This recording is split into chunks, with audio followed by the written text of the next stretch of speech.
You might actually find a very short-term vision is just to heal. But if you're just at the beginning of your awakening path, just focus a little bit on what do I want to look at within myself right now and address, and can that be a part of the vision? Believing that you deserve everything that is to come. You know, everything that you dream of, you deserve it. I tell you what the medicine has been in my life. If I did not do all these spiritual modalities, mindset modalities, emotional healing, my life was getting worse and worse, harder and harder. Journaling has been a big, powerful tool for me through my journey, because if I feel something, I write about it and I'm like, what is it about? Where is it coming from? And by tuning into those things, the stories come and the memories come and the reflections come, and then I can learn from that. And it actually enhances and strengthens my resilience. Tell me, how often do you check in on yourself and where you are at your journey? Because obviously I think a lot of the time people kind of set out towards goal and achievement. You know, they have that courage, they're brave, they kind of launch forward. And they have all these goals in place. I want to have this kind of car, I want to have this kind of job, I want to have this kind of house. And then sometimes they get there and they haven't actually rechecked in on their goals. And 10 years down the track, they're sitting in a house, having the car that they've got, having the job that they've got, and they're unhappy, right? Mm-hmm. So because as they've shifted, their goals have shifted, but they haven't actually checked in and reset their goals. Talk to me about how how often you check in and reset your goals.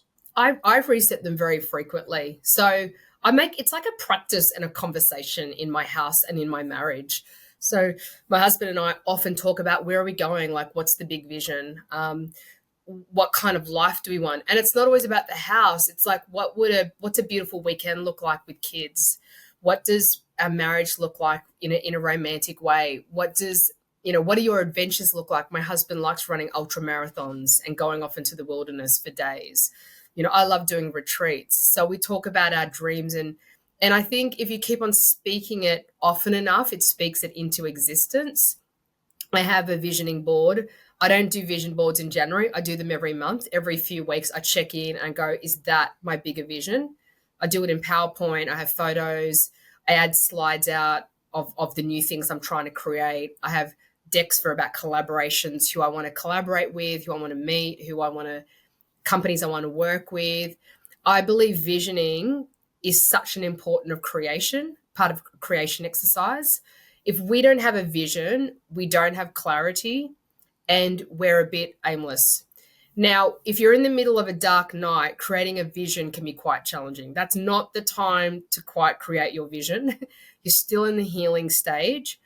But the more healing I do, the easier it is to connect with the vision. So you might actually find a very short-term vision is just to heal. It might be just to heal my relationship with my mother, my relationship with my father, to forgive my ex, to learn how to be in healthy relationships. That was a real big part of my visioning for many years. Now I'm a little further on. I don't focus so much on that. My visioning is more about service work. That's the outcome of healing, you'll find, is service work. But if you're just at the beginning of your awakening path, just focus a little bit on, what do I want to look at within myself right now and address, and can that be a part of the vision? And it's believing that you deserve everything that is to come. Everything that you dream of, you deserve it. Absolutely. Believing that you deserve it, believing that it's already created, believing that your soul contract was to have the duality, to not have it, to have the struggle and then to have it. I mean, even just understanding that, the polarity. Absolutely. I think self-worth is such a big word. I had debilitating levels of hate towards myself. So I love coaching in this space, because I didn't just have a little bit of self-worth issues. I actually had no self-worth. I was in very poor romantic relationships. I let many people walk all over me. I had no worth around money. I couldn't hold on to money. I was just very lonely and confused for a long time. So I have respect for people on a self-worth journey. And it is just that, a journey. And it is increment after increment after increment. And it does mean looking back at our childhood. because our worth is constructed then. So we can look around why we choosing the jobs and the relationships now. But the biggest breakthroughs I had on my self-worth journey was looking back in the childhood and thinking, what did I decide about myself? Why did I decide that I was a failure or I wasn't good enough or I needed to be perfect to be loved? So when I went back then, I started to see changes in the decisions I was making as an adult. And that's why I find journaling has been a big, powerful tool for me through my journey, because if I feel something, I write about it and I'm like, what is it about? Where is it coming from? You know, when was the first time that I felt sad when I was growing up? When was the first time I felt angry? When was the first time I felt disappointed? And by tuning into those things, the stories come and the memories come and the reflections come, and then I can learn from that. And it actually enhances and strengthens my resilience in some of those areas. Oh, 100%. I mean, the healing journey, I'm just fascinated with the healing journey. I love it. I think my next book is going to be about healing, because inner child work has been powerful. I've done a lot of work around intergenerational trauma, intergenerational patterns and breaking them. So much of our patterning we don't realize we make is conditioned by grandparents, great-grandparents, through the family line, through our culture line. I love family constellation work. I'm a real advocate for psychedelic therapy, sitting with shamans, doing ayahuasca, in the Amazon. I'm a real fan of all of these different modalities have helped me unlock another key in my healing journey. It hasn't been one thing, it's been all of it together, and it's been in the right, I guess, order as well. You start with baby steps, and then as you get a bit of resilience around healing, the next healing door opens, because healing isn't easy.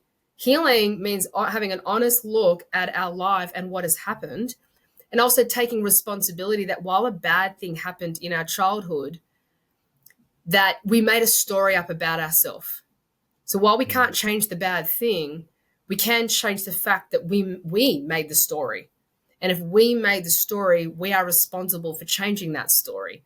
So healing is the biggest act of self-responsibility you'll ever take. And then once you take self-responsibility, I found the healing path gains momentum, because we're no longer victim to everyone else around us or our childhood. We're like, I'm now responsible for my future.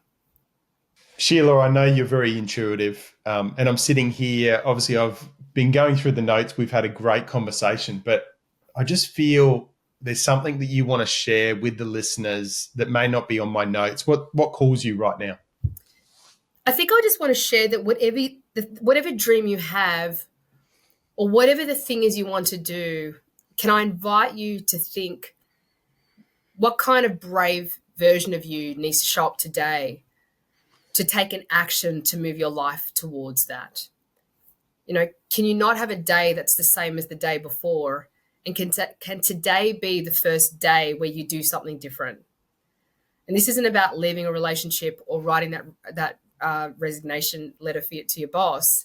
It's more about, what is the little brave act that you're going to take today? Are you going to sign up for that workshop? Are you going to finally find a coach or mentor? Are you going to buy a book about personal development? Are you going to start thinking about what healing could look like? I guess I want to leave your listeners thinking and asking themselves, what can they do that could redirect the course of their life towards feeling like you're living more in alignment with where you want to go? And I think also as well, we've mentioned shamans, and you and I are both very spiritual, and we're on that path. Yeah. Some people listening to this a few times would have gone, oh my God, it's a bit woo-woo. But what I want to say to people is, my path, Sheila's path, our paths are all different. Find something that works for you. Could be breath work, could be meditation, it could be more exercise, it could be anything, right? It's not about listening to this and going, oh, I've got to go to Peru and, sit with a shaman for weeks, or I've got to do certain things. But, be open and curious in regards to what could be something. There might be something that you're sitting there going, oh, I'm not going to do breath work, or I can't meditate. The whole saying is, if you can't meditate for an hour a day, you need to meditate 2 hours, right? Like it's, what is that mooring line, or what is restricting you? Because at the end of the day, if you unlock that, it could be the most powerful thing moving forward. Absolutely. I tell you what the medicine has been in my life. If I did not do all these spiritual modalities, mindset modalities, emotional healing, my life was getting worse and worse, harder and harder. And that's when we get the dark night. So if we don't actually take life by the reins and sit in the driver's seat and embrace these kind of all these new modalities that are emerging now, we will find our life will hit a wall, and it'll be a painful wall. And pain then will be the motivator of change. So we can have pain motivating us to change, or we can just be empowered and do it ourselves now.